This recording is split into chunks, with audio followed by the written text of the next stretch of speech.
어느 날 아들이 퇴근하고 들어오더니 말없이 방문을 닫더라고요. 저녁도 안 먹고 방에만 있는 모습을 보는데 괜히 마음이 무거워졌어요. 혹시 회사에서 무슨 일이 있었나? 누구한테 상처라도 받은 건 아닐까? 말을 걸까 하다가 그냥 조용히 물 한 잔을 책상 위에 올려두고 나왔습니다. 괜히 더 걱정만 되고 무슨 말을 꺼내야 할지도 모르겠고 우리 아이가 요즘 어떤 세상을 버티며 살고 있는지 솔직히 잘 모를 때도 있어요. 그런데요, 자녀의 인생을 바꾸는 한마디가 있습니다. 진짜 그 말 하나로 자녀의 마음이 달라지고 삶의 방향까지 바뀐 경우도 있었어요. 요즘 통계 보셨나요? 20대에서 40대 자녀들 10명 중 7명이 내 삶을 아무도 모른다고 말합니다. 그리고 더 놀라운 건 그들이 마음속 가장 멀다고 느끼는 존재가 부모였다는 겁니다. 이대로 가면 진짜 마음의 거리만큼 실제 연락도 멀어질 수 있어요. 하지만 반대로 부모가 단 한마디만 바꿨을 뿐인데 자식 반응이 바뀌었어요. 오늘 영상에서는요, 자녀의 운명을 바꾸는 부모의 말 한마디가 뭔지, 그리고 그 말을 언제, 어떻게 건네야 하는지를 하나씩 말씀드릴 거예요. 이것만 알고 계셔도 자녀와의 관계가 전혀 다른 방향으로 풀리기 시작할 거예요. 전문가들은 이렇게 말합니다. 부모의 말은 자녀의 인생관에 직접적인 영향을 줍니다. 이게 중요한 이유는요, 부모의 말이 자녀의 내면 대화로 남기 때문이에요. 그 말이 평생을 따라다니며 삶을 지탱하는 버팀목이 되기도 하고 때로는 무너뜨리는 힘이 되기도 합니다. 그래서 오늘 이 이야기는 당신과 자녀 모두에게 꼭 필요한 이야기입니다. 혹시 이 영상이 마음속 깊은 곳에 무언가를 건드린다면 좋아요와 구독으로 함께 해주세요. 그럼 이제 첫 번째 방법부터 말씀드릴게요. 72세 김미숙 씨는 평생 딸 걱정을 입에 달고 사셨습니다. 요즘 애가 왜 이렇게 말이 없는지 모르겠어요. 전화도 안 받고 뭔가 기운도 없어 보여요. 그래서 어느 날 딸을 만나 식사 중에 이렇게 말했대요. 요즘은 왜 이렇게 기운이 없어 보여? 회사 일 힘들어? 그런데요, 딸이 조용히 젓가락을 내려놓더니 이렇게 말했답니다. 엄마, 그 얘기 좀 이제 그만해줘. 그냥 좀 가만히 있어줘. 그 말을 듣는 순간 가슴이 철렁 내려앉았다고 했어요. 나는 위로해주고 싶어서 그런 말 한 건데 그게 아니었나 봐요. 그렇게 조용히 밥값을 계산하고 나왔는데요. 괜히 딸이 멀게 느껴졌다고 했습니다. 그냥 같이 밥을 먹고 말없이 있어주는 것. 그게 딸이 원한 거였다는 걸 그날 밤에야 알았어요. 부모로서 뭘 해줘야 할지, 도대체 어떻게 말해야 할지 점점 더 어렵고 낯설어진다고 하셨어요. 그 마음 비슷한 나이의 분들도 아마 한 번쯤 느껴보셨을 거예요. 그런데요, 방법이 하나 있긴 합니다. 그런데 너무 간단해서 이게 진짜 맞나? 싶을 수도 있어요. 자녀 마음을 여는 그 한마디는 생각보다 특별한 말이 아니었습니다. 오히려 반대였어요. 힘내, 괜찮아, 엄마가 도와줄게. 이런 말들이 오히려 마음의 문을 닫게 만들 수 있습니다. 정말 중요한 건 무슨 말을 하느냐보다 언제, 어떤 마음으로 말하느냐예요. 그 순간 자녀는 말의 내용보다 부모의 진심을 먼저 느낍니다. 그런데 여기서 중요한 조건 하나가 있어요.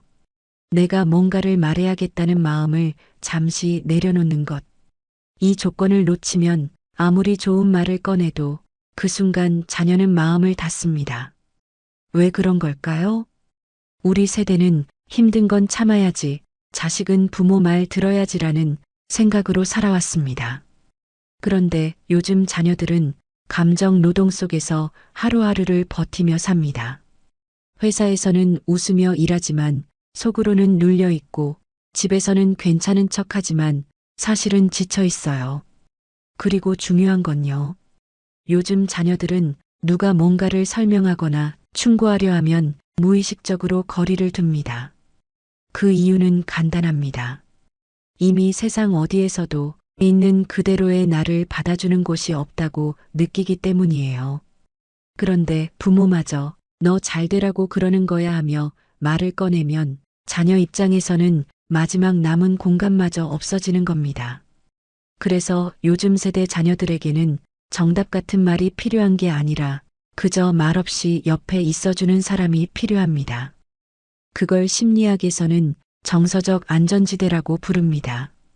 그런데 우리가 몰랐던 또 하나의 이유가 있어요. 부모의 말이 자녀에게 평가처럼 들릴 때가 많다는 거예요. 힘들지? 라는 말조차 약해졌다는 뜻인가? 하고 부담으로 받아들일 수 있어요. 이걸 알고 나면 이제 우리가 어떤 방식으로 말을 꺼내야 하는지 조금 감이 오실 거예요. 그럼 어떻게 해야 할까요? 제가 실제로 해봤던 방법 중에 효과가 있었던 걸 말씀드릴게요. 첫째, 말없이 옆에 있기 연습하기. 무슨 말이든 꺼내야 할 것 같은 상황에서 그냥 물 한 잔 건네고 말없이 있는 겁니다. 이게 생각보다 어렵지만 아이 입장에서는 굉장히 큰 위로가 됩니다. 둘째, 말 걸어도 돼? 라고 먼저 묻기. 이 말은 허락을 구하는 표현입니다. 말을 걸지 말라는 뜻이 아니라 지금 내가 괜찮을 때 말하고 싶어라는 배려예요. 셋째, 그래, 그랬구나. 이 한마디만 기억하기. 자녀의 말에 판단하지 않고 그저 그래, 그랬구나. 이렇게 반응하는 연습을 해보세요. 이 세 가지를 실천하다 보면 어느 순간 자녀가 조금씩 자신의 이야기를 꺼내기 시작합니다. 한 분은 이렇게 말씀하셨어요. 말을 줄이니 아이가 말을 꺼내더라고요. 처음엔 저도 이게 무슨 효과가 있을까 싶었는데요. 막상 실천해 보니 아이와의 관계가 조금씩 달라졌어요. 전문가들은 이렇게 말합니다. 부모가 어떻게 반응하느냐에 따라 자녀가 마음을 회복하는 속도가 달라집니다. 연구에서도 그랬어요. 부모가 그냥 조용히 들어주기만 해도 자녀의 스트레스가 훨씬 빨리 가라앉는다고 했습니다. 이게 왜 중요하냐면요. 우리 자녀가 앞으로 어떤 삶을 살아가든 그 마음속 중심에는 부모가 해준 말이 남아있기 때문이에요. 저도 예전에는 늘 고민했어요. 무슨 말을 해줘야 이 아이가 잘 살아갈 수 있을까? 그런데 지금은 생각이 조금 달라졌습니다. 말을 줄이고 들어주는 쪽으로 바꾸자 아이의 눈빛부터 달라졌어요. 그게 제가 체험한 가장 큰 변화였어요. 감정의 문은 논리로는 열리지 않습니다. 안전하다는 느낌, 있는 그대로 괜찮다는 느낌, 이게 먼저 들어가야 비로소 마음이 열립니다. 그러니 우리가 해줘야 할 말은 정답이 아니라 공감의 말입니다. 그런데 여기서 놓치면 안 되는 포인트가 하나 있어요. 자녀 입장에서 부모가 바뀌었다는 느낌이 드는 순간, 그때 비로소 자녀도 자신의 이야기를 꺼낼 준비가 된다는 거예요. 이제 가장 중요한 이야기를 해드릴게요. 자녀 마음을 여는 진짜 한마디는 이겁니다. 나는 너 편이야. 그 한마디가 자녀에겐 그래, 나도 괜찮은 사람이구나 라는 내면의 힘이 됩니다. 이 말은 힘들 때마다 머릿속을 맴돌고 자신을 지켜주는 문장이 되죠. 아무 조건 없이, 아무 판단 없이 있는 그대로의 자녀를 받아들이는 말 한마디. 그게 자녀의 운명을 바꿀 수 있는 부모의 힘입니다. 자녀에게는 지금도 그 말이 필요해요. 말을 하기보다 말을 줄이고 그 마음 옆에 조용히 있어주는 것. 그리고 정말 중요한 순간 나는 너 편이야. 그 말 한마디를 건네는 것. 그런데요, 이것보다 더 중요한 게 하나 있어요. 그 말이 진심이라는 걸 자녀에게 어떻게 보여줄 수 있느냐입니다. 그 이야기를 지금부터 이어서 말씀드릴게요. 68세 박정호 씨는 몇 해 전부터 아들과의 사이가 어색해졌다고 하셨습니다. 같이 식사해도 말이 길어지면 아들이 조용해지고 가끔은 휴대폰만 보며 대답을 흐리기도 했대요. 그래서 그냥 말로 하긴 좀 그래서 조용히 문자 하나 보냈습니다. 아빠가 뭔가 너한테 서운하게 한 게 있니? 그런데 며칠 뒤 아들이 뜻밖의 이런 말을 했습니다. 아빠, 나는 그냥 좀 내버려두면 좋겠어. 뭔가 해주려고 하지 말고 그냥 편하게 대해줘. 그 말을 듣고는 며칠 동안 잠이 안 왔다고 하셨어요.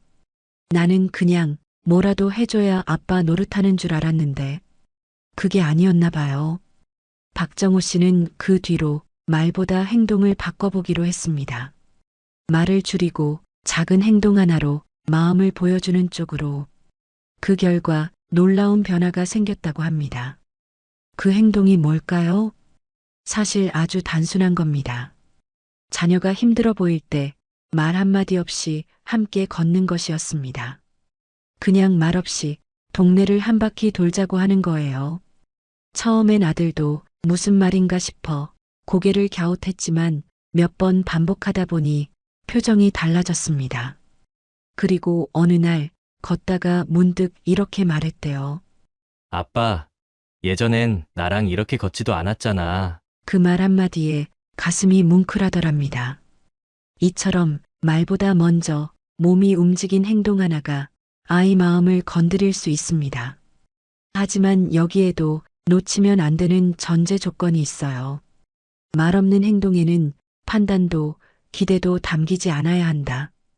이걸 모르면 오히려 자녀가 더 멀어질 수도 있어요. 이제 그 이유를 조금 더 깊이 들어가 볼게요. 우리 세대는 말이 행동보다 먼저였습니다. 말 한마디로 천냥 빚을 갚는다. 무슨 일이든 말로 풀어야지. 그런데 요즘 세대는 말보다 신호를 봅니다. 부모가 하는 말보다 부모의 표정, 눈빛, 행동에 훨씬 더 민감하게 반응합니다. 이건 단순한 성격 차이가 아니라 시대의 흐름이 만든 변화입니다. 디지털 세대는 말은 넘치고 진심은 부족한 세상을 매일 경험합니다. 그래서 더 민감해지고 말보다 행동을 먼저 보게 되는 거예요. 그런데 부모가 말로는 괜찮아 하면서 표정이 굳어 있거나 무언가 하려고 하는 행동이 결국 잔소리처럼 느껴지면 아이 마음은 금세 다칩니다. 그래서 필요한 게 무언의 메시지입니다. 행동 하나로 나는 너와 함께 있고 싶다는 마음을 전달하는 거죠. 요즘 자녀들은 말로 듣는 사랑보다 몸으로 느끼는 관심을 더 깊게 받아들입니다. 그럼 어떤 행동이 자녀 마음을 움직일까요?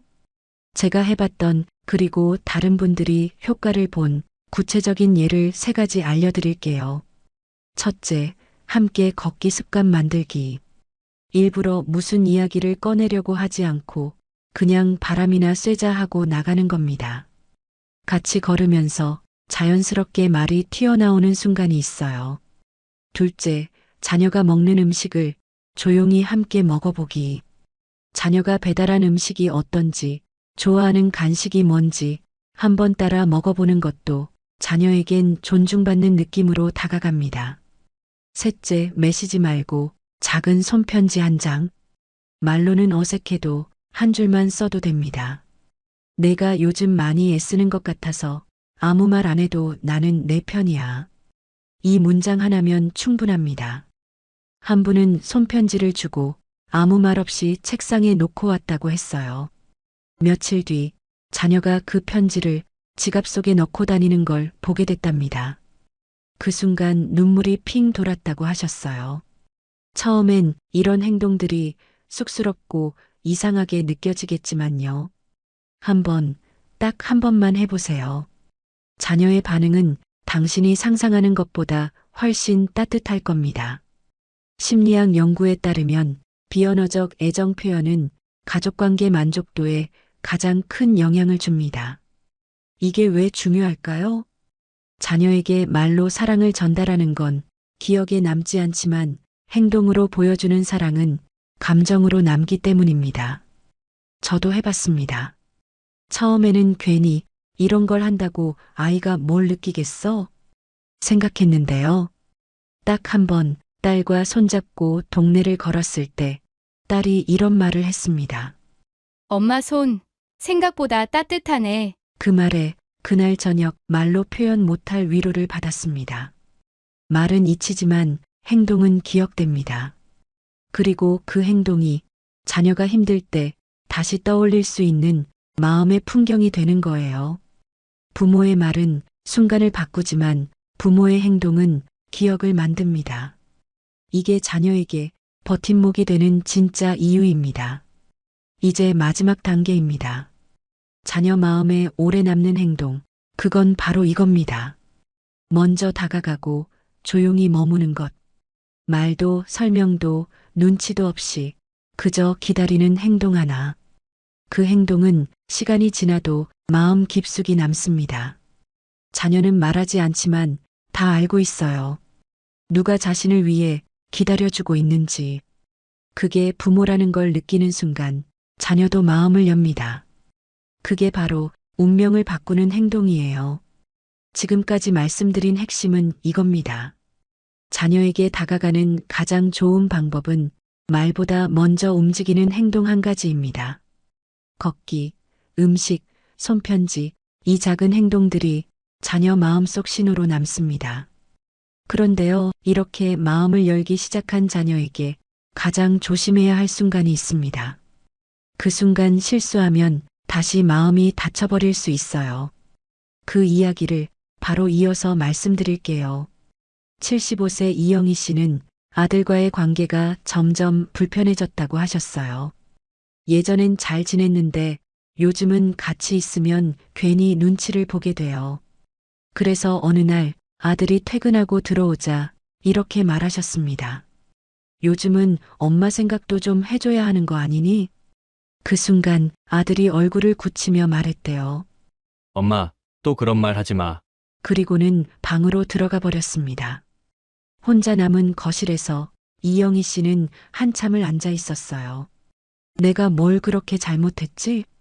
나도 서운한 건 말할 수 있잖아. 그 마음 정말 이해됩니다. 하지만요, 그날 아들이 마음을 닫게 된 이유는 바로 그 말 속에 숨어 있던 무심한 말버릇 때문이었어요. 그리고 많은 부모님들이 이 말버릇을 자기도 모르게 반복하고 계세요. 자녀와의 관계를 서서히 멀어지게 만드는 말버릇. 그건 바로 서운함을 기대처럼 말하는 것이에요. 예를 들면 이런 겁니다. 그렇게 살면 안 되지. 넌 왜 맨날 그 모양이니? 이 나이 되면 부모 생각도 좀 해야지. 이 말들은 표현은 걱정이지만 자녀 귀엔 비난으로 들립니다. 왜냐하면 그 안엔 나는 내가 이래주길 바란다는 기대와 기준이 숨어 있기 때문입니다. 그리고 자녀들은 그 기준을 넘지 못하면 사랑받지 못하는구나라고 오해하게 됩니다. 하지만 여기서 중요한 조건 하나. 이 말버릇은 말을 바꾸는 것만으로는 해결이 안 됩니다. 말투를 바꿔도 마음속 기대가 그대로면 아이들은 금방 눈치챕니다. 그래서 이 말버릇을 고치기 위해선 먼저 내 마음의 구조부터 바꿔야 해요. 우리 세대는 부모 말은 다 자식 잘 되라고 하는 말이다라는 신념으로 살아왔습니다. 그래서 걱정이 앞서면 무심코 말이 나가고 그 말엔 언제나 내가 너를 위해서가 붙습니다. 하지만 지금 자녀 세대는 다릅니다. 그들은 말 뒤에 감춰진 감정과 의도를 정확히 읽어냅니다. 이 말 뒤에 무슨 마음이 있지? 또 나한테 뭔가를 요구하는 건 아닐까? 그래서 말 한마디, 말투 하나에 과민하게 반응하는 것처럼 보일 수 있어요. 그런데 이건 민감한 게 아니라 방어적인 겁니다. 왜냐하면 그동안 너무 많은 기준, 너무 많은 기대를 견뎌내며 살아왔기 때문이에요. 그래서 이제 우리도 기준이 아닌 공감으로 말하는 연습이 필요합니다. 기준은 자녀를 멀어지게 하고 공감은 자녀를 다시 돌아오게 합니다. 그럼 어떻게 바꿔야 할까요? 제가 직접 해봤던 그리고 다른 분들이 효과봤던 말버릇 교체법을 알려드릴게요. 첫째, 서운한 마음을 말하기 전에 내 감정을 먼저 꺼내보는 거예요. 예를 들면, 엄마가 좀 외로웠어. 이렇게 말하면 자녀 마음이 조금씩 열리기 시작합니다. 둘째, 평가하는 말 대신 그냥 보이는 그대로 말해보는 거예요. 예를 들면, 요즘 내가 좀 지쳐 보여. 이건 내가 너를 보고 있다는 뜻이에요. 판단이 아니라 함께 보고 있다는 표현이죠. 셋째, 뭔가 부탁하고 싶을 땐 그냥 조심스럽게 물어보는 거예요. 시간 되면 같이 산책 한번 할래? 이건 강요가 아니라 자녀에게 선택권을 주는 표현이에요. 이 세 가지만 바꿔도 자녀의 반응은 확실히 달라집니다. 72세 윤대철 씨는 아들에게 늘 이렇게 말했대요. 어차피 넌 내 말 안 듣잖아. 그런데 어느 날 이 말을 이렇게 바꿔봤다고 합니다. 혹시 아빠한테 하고 싶은 말은 없어? 그랬더니 아들이 잠깐 뜸을 들이더니 이렇게 말했대요. 사실은 아빠한테 늘 미안했어요. 그날 두 사람은 처음으로 허심탄회하게 대화를 나눴습니다. 말버릇 하나를 바꾸는 것. 생각보다 큰 변화를 만들 수 있습니다. 부모가 어떤 말투로 이야기하느냐에 따라 자녀가 자기를 어떻게 생각하는지가 달라집니다.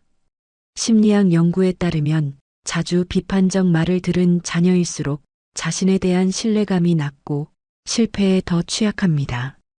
이게 왜 중요할까요?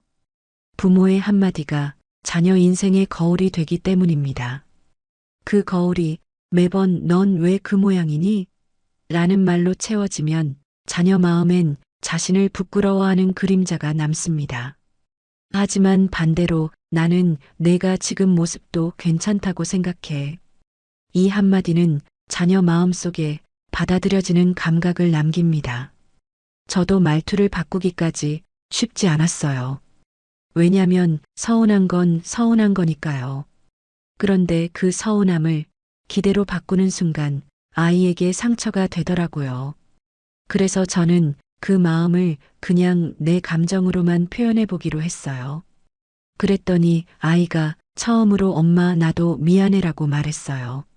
말투 하나 바꿨을 뿐인데 그날 이후 둘 사이의 공기가 달라졌습니다. 이제 마지막 이야기입니다. 자녀와 다시 가까워지고 싶다면 이 말만은 꼭 기억해 주세요. 나는 너를 있는 그대로 인정해. 이 말은 표현하지 않아도 느껴지는 말입니다. 말투에 실리고 표정에 묻어나고 눈빛에 담깁니다. 그리고 그 말이 진심으로 전해지는 순간 자녀 마음에 안전한 공간이 생깁니다. 그 공간에서 다시 관계가 시작됩니다. 그 말 한마디가 자녀 인생을 지탱하는 기둥이 될 수 있습니다. 자녀와 멀어지게 하는 말버릇은 서운함을 기대처럼 말하는 것입니다. 이걸 바꾸려면 말을 바꾸기 전에 마음부터 바꿔야 합니다. 그런데요, 자녀와의 관계가 조금씩 회복되기 시작했다면 이제는 정말 중요한 마지막 이야기를 꺼낼 시간입니다. 지금까지도 중요했지만 이제부터 드릴 이야기가 진짜 핵심입니다. 이걸 놓치시면 지금까지의 노력도 다시 처음으로 돌아갈 수 있어요. 70세 정순자 씨는 늘 가족 걱정을 먼저 하며 살아오셨습니다. 남편은 괜찮은지, 아이 직장은 힘들지 않은지, 손주는 잘 크고 있는지 그렇게 하루 종일 마음이 분주했어요. 그런데 문득 이런 생각이 들었다고 합니다. 근데 정작 나는 누구한테 돌봄을 받고 있지? 거울을 봤는데 피곤한 눈, 굳은 표정. 자기 모습이 낯설게 느껴졌대요. 나도 누구한테 괜찮니? 한마디 듣고 싶었는데 그날 이후로 정순자 씨는 조용히 자기 마음을 돌보는 법을 배우기 시작했습니다. 그리고 그때부터 가족과의 관계도 조금씩 따뜻하게 바뀌기 시작했다고 해요. 많은 분들이 이렇게 말씀하십니다. 나는 괜찮아요. 나보다 아이가, 남편이 더 걱정이에요. 하지만요, 정작 내가 지치면 그 걱정조차도 따뜻하게 전달되지 않습니다. 나 자신을 돌보지 않으면 마음은 점점 메말라지고 그 마음으로는 자녀에게 진심을 건네기도 어려워져요. 그래서 오늘 마지막으로 꼭 나누고 싶은 이야기가 있습니다. 자녀와의 관계를 바꾸려면 먼저 나부터 회복되어야 한다는 진리입니다. 이게 뻔하게 들릴 수도 있지만 실제로 이걸 실천한 분들의 변화는 정말 놀라웠어요. 그런데 여기에도 하나의 조건이 있습니다. 회복은 거창한 시간이 아니라 작은 루틴에서 시작된다는 것. 그 루틴을 지금부터 함께 만들어 보겠습니다. 우리 세대는 늘 누구를 위해 살아왔습니다. 가정을 위해, 남편을 위해, 자식을 위해, 그래서 나 자신을 위한 시간은 늘 뒤로 밀렸죠. 그런데요, 지금 자녀 세대가 부모에게 바라는 건 희생이 아닙니다. 엄마가, 아빠가 스스로 행복해졌으면 좋겠어요. 많은 자녀들이 이렇게 말합니다. 부모가 자기 인생을 제대로 살아주는 게 우리에겐 훨씬 든든한 버팀목이에요. 그 말에 한동안 가슴이 먹먹해졌어요. 그러고 보니 자녀들이 자꾸 마음을 닫는 이유, 혹시 부모의 지친 기운을 그대로 느끼고 있어서 아닐까요? 그렇다면 이제는 우리도 조금은 나를 챙겨야 할 시간입니다. 그게 자녀를 위한 가장 깊은 배려가 될 수 있으니까요. 그럼 어떻게 나를 돌볼 수 있을까요? 저도 처음엔 막막했어요. 그런데 해보니 정말 간단한 루틴 3가지만으로 마음이 많이 회복되더라고요. 첫째, 매일 아침 나를 위한 10분 산책. 정순자 씨는 매일 아침 라디오 들으면서 혼자 동네를 도는 산책을 시작했어요. 그 시간이 머릿속을 비워주는 시간이 됐고 하루 기분을 다르게 만들었다고 했습니다. 둘째, 하루 한 줄 일기. 오늘은 햇볕이 따뜻했다. 전화는 없었지만 마음이 괜찮았다. 이런 한 줄이 마음을 정리해주는 힘이 되었어요. 셋째, 스스로에게 말을 건네기. 오늘도 잘했어. 이 정도면 충분해. 이 말이 처음엔 어색하지만 습관이 되면 정말 위로가 됩니다.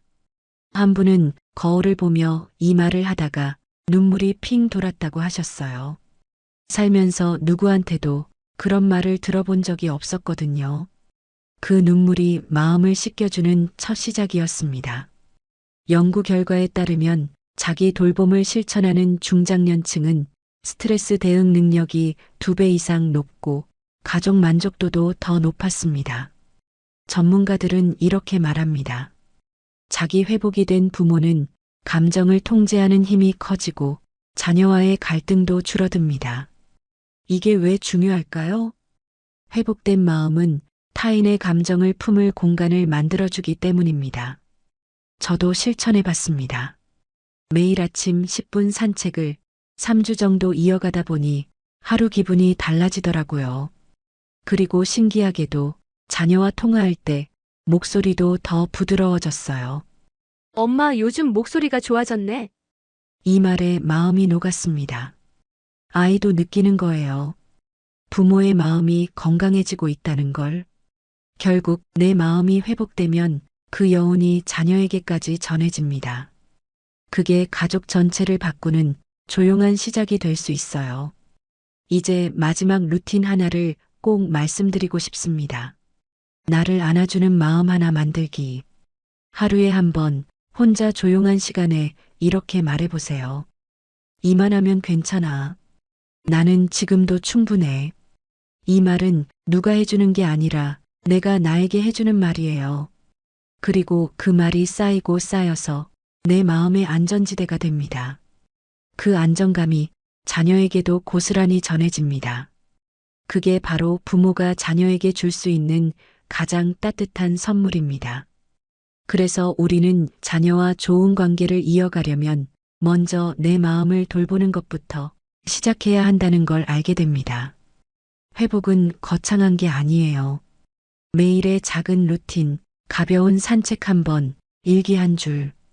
그 평범한 일상이 당신과 자녀 사이를 다시 따뜻하게 이어주는 힘이 됩니다. 오늘 우리는 자녀와 다시 이어지기 위해 꼭 필요한 4가지 방법을 나눴습니다. 먼저, 마음을 여는 단 한마디의 조건. 그건 말보다 온도였고요. 둘째는 작은 행동 하나가 말보다 더 깊은 신호가 된다는 것. 셋째는 무심코 나오는 말버릇 하나가 관계를 멀어지게 한다는 사실. 그리고 마지막은 자녀를 위해서라도 먼저 나를 돌봐야 한다는 깨달음이었습니다. 이 네 가지는 따로가 아니라 서로 연결된 하나의 흐름입니다. 그 흐름을 따라가다 보면 자연스럽게 자녀와의 관계도 다시 이어지게 될 겁니다. 우리는 늘 가족을 위해 살아왔지만 이제는 내 마음도 함께 챙겨야 할 시간입니다. 당신의 말 한마디, 작은 행동 하나, 따뜻한 시선 하나가 자녀에게는 평생을 지탱해 줄 힘이 될 수 있습니다. 지금부터라도 늦지 않았습니다. 천천히, 그러나 따뜻하게 시작하시면 됩니다. 오늘 이야기가 도움이 되셨다면 좋아요와 구독으로 응원해 주세요. 주변 분들께도 도움이 될 수 있도록 공유도 부탁드립니다. 비슷한 경험이 있으시면 댓글로 나눠주세요. 다음에도 좋은 이야기로 다시 찾아뵙겠습니다.